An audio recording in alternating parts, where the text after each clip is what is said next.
Protizápalová strava dáva určite zmysel, omega-3 mastné kyseliny tiež dávajú zmysel, obrovský zmysel bude mať aj moja kniha Zachránte svoje kolagény, kožu, kĺby a cievy, pretože tento problém súvisí aj s deštrukciou kolagénu a iných molekúl spojivového tkaniva.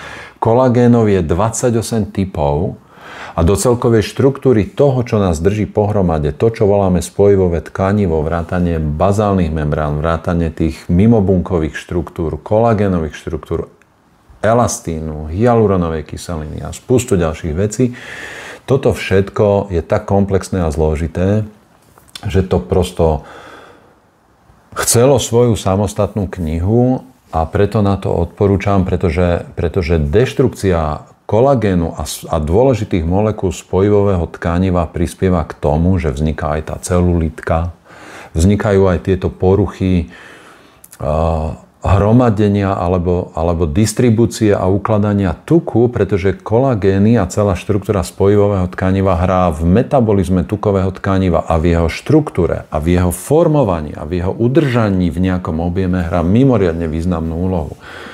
Poškodenie kolagénu v určitých oblastiach a súčasne priberanie a nadváha a obezita môžu vytvárať špecifické lokalizácie tukového tkaniva vo väčšej miere, pretože ten kolagén a ostatné molekuly spojivového tkaniva sú v tej oblasti poškodené vplyvom rôznych faktorov, vplyvom aj chronického zápalu a množstva iných faktorov. Všetko to je v tej knihe popísané, vysvetlené a ponúknuté riešenia a potom to tkanivo, ktoré sa tam hromadí, tak vlastne nemá niečo, čo by ho zadržalo.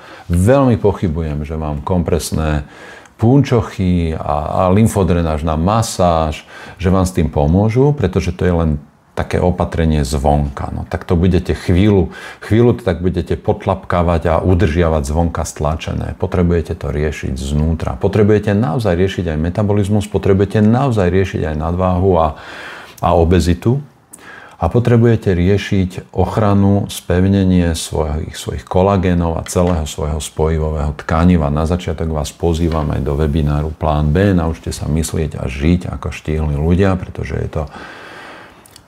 je to miesto, kde treba začať s rozumnou, bezpečnou a trvalou úpravou hmotnosti a potom k tomu kniha Zachránte svoje kolagény, aj kožu, kĺby a cievy, kde sa to všetko zase spojí.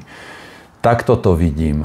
V radách na internete nájdete tie punčochy, nájdete lymfodrenáž, nájdete liposukciu dokonca a tu teda rozhodne neodporúčam. Liposukcia vám veľmi pravdepodobne veľmi zdeformuje ošetrené časti tela, pretože liposukciu nie je možné urobiť tak rovnomerne a vo výsledku mnoho žien je potom veľmi nešťastných z toho, ako vyzerá povrch ich tela v miestach, kde boli ošetrené liposukciou. Držím vám palce, či už riešite lipedém, alebo celulítku, alebo nadváhu a obezitu. Starajte sa o seba najlepšie, ako sa dá. Držím vám palce.